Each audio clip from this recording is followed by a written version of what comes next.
Bienvenue à la capsule 3.6, comprendre la règle et la représentation graphique d'une fonction logarithmique. Donc, dans cette vidéo, on va voir comment on peut prendre la forme, voir c'est quoi la forme d'une fonction logarithmique, d'ordinaire à 5 paramètres, et de la transformer dans une forme à 3 paramètres.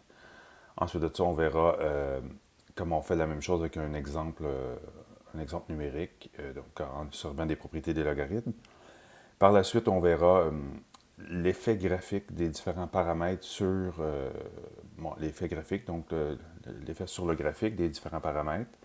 Et on verra pourquoi finalement on n'avait pas besoin des 5 paramètres.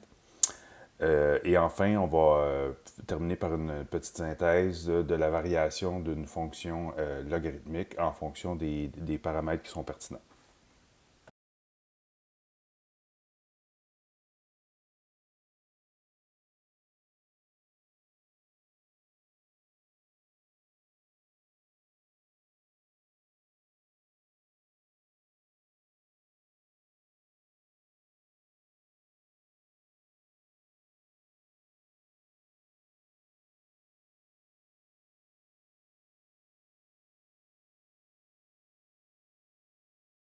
En premier lieu, on va examiner l'effet graphique, donc le graphique de base de la fonction logarithmique et l'effet de l'unique paramètre qu'on a, c'est-à-dire la base.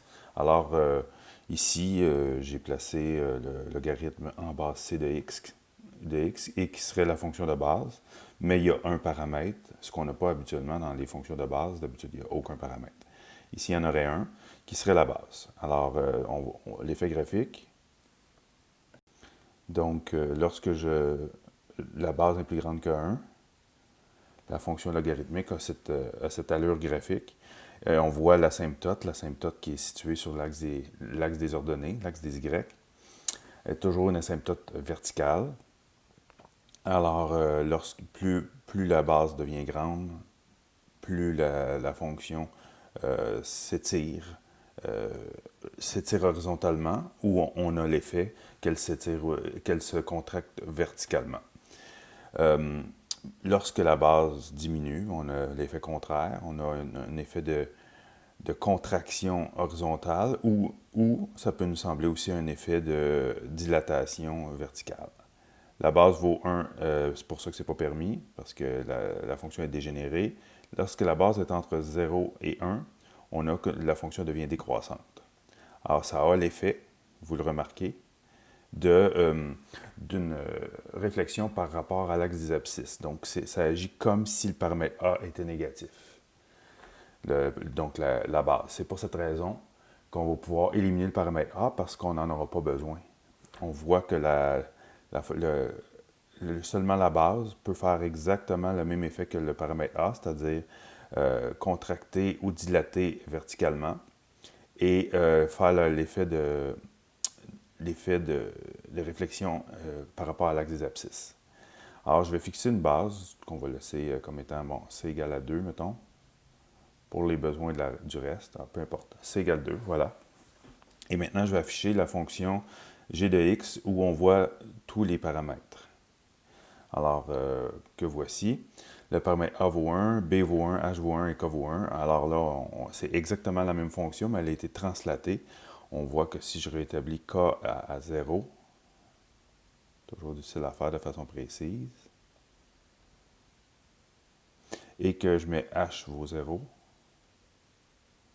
je l'ai presque, on a les deux fonctions qui sont superposées. Alors, H fait ce qu'il est habitué de faire, c'est-à-dire qu'il va faire une translation horizontale. Donc voilà, et on voit qu'en même temps, change l'asymptote. Alors, je ne l'ai pas tracé l'asymptote, je pourrais aller la placer. Je vais m'ajouter une expression qui va être l'asymptote x égale à h.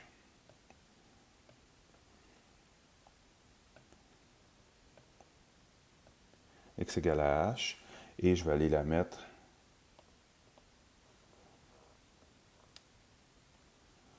en pointillé pour signifier que c'est l'asymptote. On va se mettre une petite, voilà, 1. Enter. Voilà. Alors, je reviens à ce qu'on faisait. On va ranger le clavier. Alors, lorsqu'on bouge le paramètre H, ben, l'asymptote verticale va suivre évidemment, puisque c'est son asymptote. Alors, voilà pour H. H, c'est un paramètre qui va être essentiel dans la règle de la fonction logarithmique, puisque c'est l'asymptote qu'on a là. Alors, maintenant, je vais fixer le H une fois pour toutes. Et je vais aller ranger le paramètre, la fonction de base, pour qu'on puisse voir l'effet graphique du reste. Donc, on l'a vu déjà, le paramètre A fait exactement ce que le paramètre C ferait.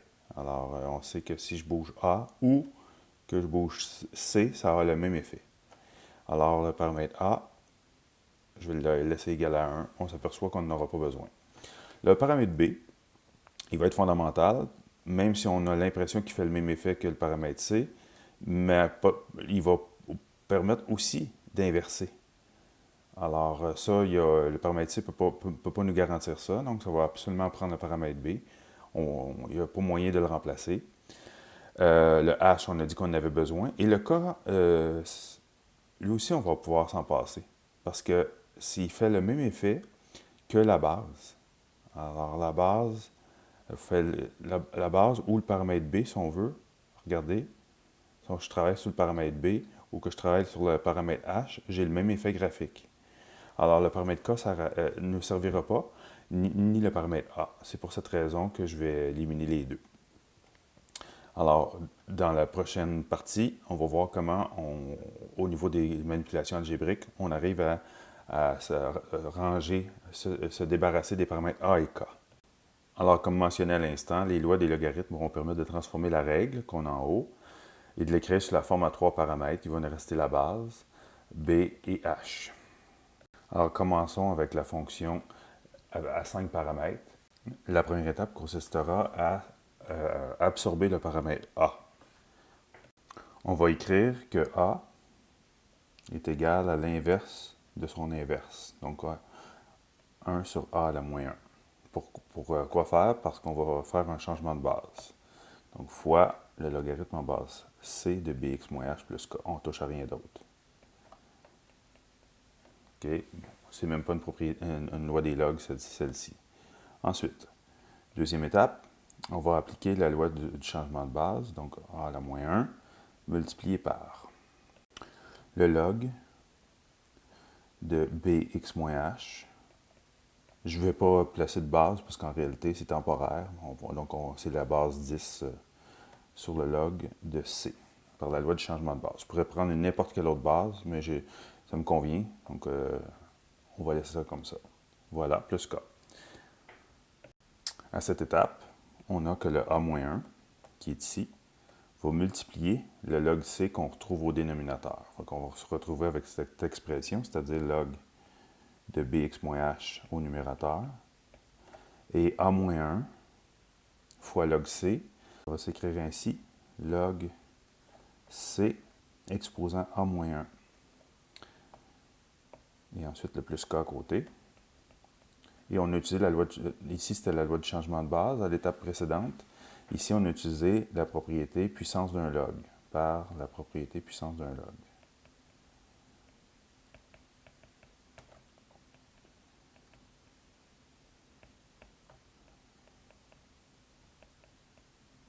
J'ai oublié de le justifier, mais il faut toujours justifier toutes nos étapes. Voilà, j'ai expliqué l'autre étape avant. Puis c'est pas des propriétés, c'est des lois. Alors, l'étape suivante, on peut maintenant réutiliser la loi du changement de base. Cette fois-ci, on va obtenir une nouvelle base. On va obtenir que c'est le log de bx moins h. Et il n'y a plus de division. Maintenant, ma nouvelle base, ce sera ceci. Ceci, c'est exposant a-1, sera ma nouvelle base que je vais écrire ici. Je vais l'appeler C1. Alors, C1 plus K. OK. À nouveau par la loi du changement de base. Voilà. Donc, le paramètre A a disparu. On va maintenant s'occuper du paramètre K, oui. Donc, on a un log de base C1 bx moins h. On va maintenant écrire k comme étant k fois 1, et on va utiliser l'astuce que 1, ça peut être le log en base c de c. Donc cette fois-ci, on va écrire ça comme ça, k fois log en base C1, parce qu'on veut avoir les mêmes bases de C1, okay, par la loi de l'élément neutre. Car, en général, le log en base C de C égale à 1. L'élément neutre. Voilà. L'étape suivante, on va utiliser donc le log en base C1 de Bx moins H, plus K, qui est un coefficient. Le coefficient va devenir un exposant. Donc, on va obtenir ceci. Log en base C1 de C1 exposant K par la loi de puissance d'un log que je vais copier. Voilà. J'ai même copié la petite partie qui va avec.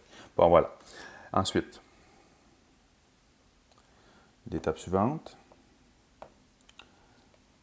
Maintenant que j'ai deux logs de même base, je peux aller, et qui sont additionnés, je vais donc multiplier donc ce qu'on a là et ça. On va multiplier les arguments. On va dire que c'est le log en base C1 de B multipliant C1 exposant K, X moins H. Or, par la loi de l'addition des logs, la loi du logarithme d'un produit, pardon. Loi de logarithme d'un produit.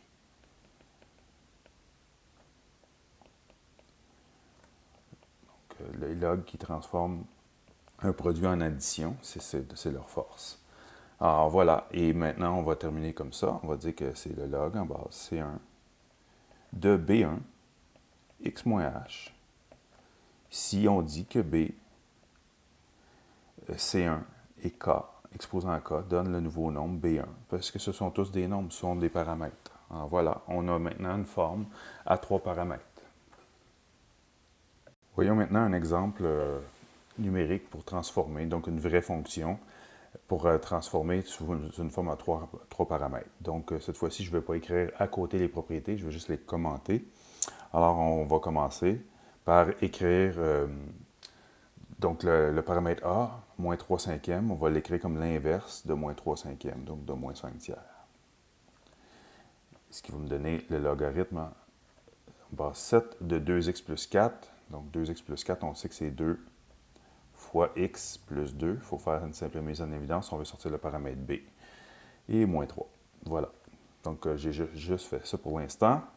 Par la suite, je vais faire intervenir mon log, donc 1 sur moins 5 tiers, je vais faire attendre ça là, le log, et je vais faire la loi du changement de base. Je vais écrire ça comme étant le logarithme décimal, donc c'est pas important la base, parce que c'est temporaire, sur le logarithme de la base que j'avais avant, c'est-à-dire le logarithme décimal de 7, moins 3.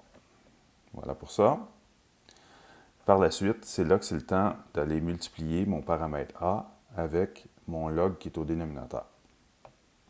Et je vais obtenir le logarithme de 2, x plus 2 en haut, logarithme décimal. Au dénominateur, je vais obtenir moins 5 tiers multipliant le log en base 7. Ça va devenir le log en base... pardon, pas le log en base 7, le log décimal de 7. Ça va devenir le log décimal de 7 exposant moins 5 tiers, parce que c'est un coefficient. Alors, lui, il multiplie à l'avant. Alors, j'ai utilisé la propriété puissance d'un logarithme. Et le moins 3, on va attendre pour l'instant. Je pourrais le faire en même temps, mais je ne veux pas mêler personne. Voilà. Maintenant, on va réutiliser le changement de base. Je vais obtenir le logarithme de base 7 exposant moins 5 tiers de, je sais que c'est une base étrange, mais c'est comme ça, 2x plus 2 moins 3. Il faut comprendre que 7 exposant moins 5 tiers, c'est 7 exposant moins 5, tout ça à la 1 tiers. Fait que dans le fond, ce que ça vaut, ça donne 1 sur 7 à la 5, racine cubique. On peut peut-être l'écrire comme ça peut sembler moins étrange. Puis ça, ben, ça donne racine cubique de 1, donc 1 sur racine cubique de 7 à la 5. On pourrait l'écrire comme ça, si on désire. Je vais l'écrire comme ça. Logarithme de l'inverse de la racine cubique de 7 à la 5. Voilà. De mon argument, 2x plus 2. Moins 3. Bon, c'est le temps de s'occuper du paramètre K. Et on va le faire tout de suite. Logarithme, on va le multiplier par le logarithme en base 1 racine cubique de 7 à la 5 du même argument. 1 racine cubique de 7 à la 5. L'objectif, c'est que ça ici, ça vaut 1. Alors, j'ai multiplié par 1. Maintenant, c'est le temps d'aller attribuer. Donc, ça ici, c'est un coefficient. Le coefficient va devenir un exposant. Donc, on voit que ça, quand on travaille des logarithmes, ça donne des choses, ça peut donner des choses assez étranges. Alors, logarithme, si on veut se débarrasser des bases, puis passer une base racine cubique de 7 à la 5 de 2 x plus 2 moins logarithme à base 1 racine cubique. J'aurais été mieux de le laisser comme il était. 7 à la 5. Et là, le 3 s'en va en exposant. Ça devient 1 exposant 3 sur racine cubique de 7 à la 5 exposant 3. Alors, ça va s'annuler. C'est un hasard. Ça ne sera pas toujours comme ça.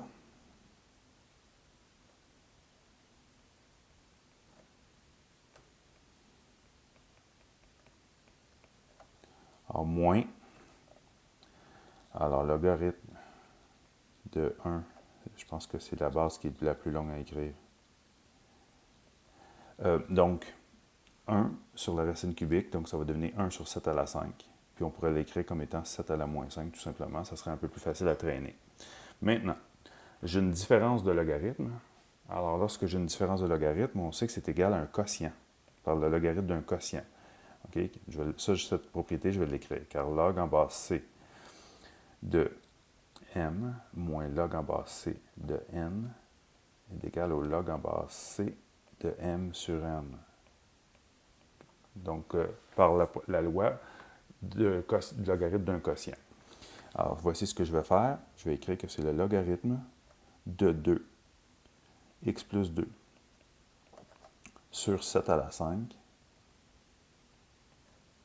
C'est mon nouvel argument. Et ma nouvelle base, bien, ma base que je traîne depuis tout à l'heure, c'est celle-ci. Et voilà, c'est terminé. Donc, l'idée là-dedans, la force de l'écrire sous forme à 3 paramètres, même si l'expression peut sembler étrange, ça va être de pouvoir facilement avoir une idée de quoi a l'air le graphique. Donc, on aura moins de paramètres à nous soucier pour être capable de prédire la variation du graphique. D'ailleurs, c'est la prochaine partie. C'est ce que nous verrons tout de suite après.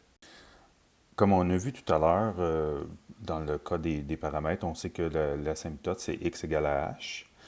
Mais ce qu'on n'a pas eu beaucoup le temps de remarquer, puis je l'ai ajouté à l'instant, j'ai rajouté un point ici, donc un point 1 sur b plus h, 0. Alors, c'est un point qui est sur l'axe des x, et on remarque, alors c'est ce que je voulais vous faire remarquer, que c'est le 0 de la fonction. Alors, lorsque je vais travailler avec les paramètres, peu importe ce qui va se passer, donc si j'augmente le paramètre b, que j'essaie de faire à l'instant, bon, voilà, j'ai réussi à le rectifier. Alors, si j'actionne les paramètres, donc le paramètre B ici, le paramètre H là, on s'aperçoit que peu importe la valeur de B ou de H, donc l'abscisse à l'origine est toujours 1 sur B plus H, 0. Donc, on change peu importe le paramètre. Évidemment, le paramètre C, il n'est pas affecté. Il n'affecte en rien. mais le 0 de la fonction, 1 sur b plus h. Voilà. En conclusion, on a, peu importe la fonction, donc on sait que l'abscisse à l'origine, c'est 1 sur b plus h, 0. Fait qu'on a ça, donc abscisse à l'origine. On a aussi donc le 0 de la fonction. Et on a aussi que l'asymptote, c'est x égale à h. Alors, peu importe. Et alors, je pourrais donc, on va se faire une petite synthèse de la variation des fonctions. Alors, imaginons qu'ici, bon, h soit négatif dans ces deux exemples-là. Alors que dans les deux exemples ici, mettons que le h est positif. Il pourrait être évidemment nul, ce qui serait l'axe des ordonnées. Voilà, mes asymptotes. Et là, on va voir maintenant que, on se rappelle que lorsque le paramètre c est entre 0 et 1, la fonction, elle est décroissante, pourvu que b soit positif. Alors, on va avoir une allure graphique semblable à celle-ci. Donc, je vais y aller avec ça. Évidemment, la nature, donc à quel point la fonction est croissante ou décroissante va dépendre des valeurs de la valeur de c et de b. Alors, ça, c'est le premier cas. Ici, il se passerait quoi? Bien, ce serait la même chose, sauf que B viendrait faire une réflexion par rapport à l'axe des abscisses. Là, je vais prendre une valeur de C différente. Donc, voilà, comme ça. À droite, donc on a si C est plus grand que 1, donc la fonction serait croissante. Et si B est positif, bien, elle va rester croissante. Alors, imaginons une situation comme celle-ci. Et dans le dernier cas, ben, on aurait C plus grand que 1, mais B est négatif. Alors, si B est négatif, on sait que ça va faire une réflexion par rapport à l'axe des ordonnées. Alors, ça va avoir cet effet-là. Voilà, comme ça. Alors, si on résume, on a, donc si le paramètre C est entre 0 et 1 et que B est positif, la fonction, elle est décroissante. Alors qu'ici, la fonction, elle est croissante. Encore une fois, croissante, et ici, elle est décroissante.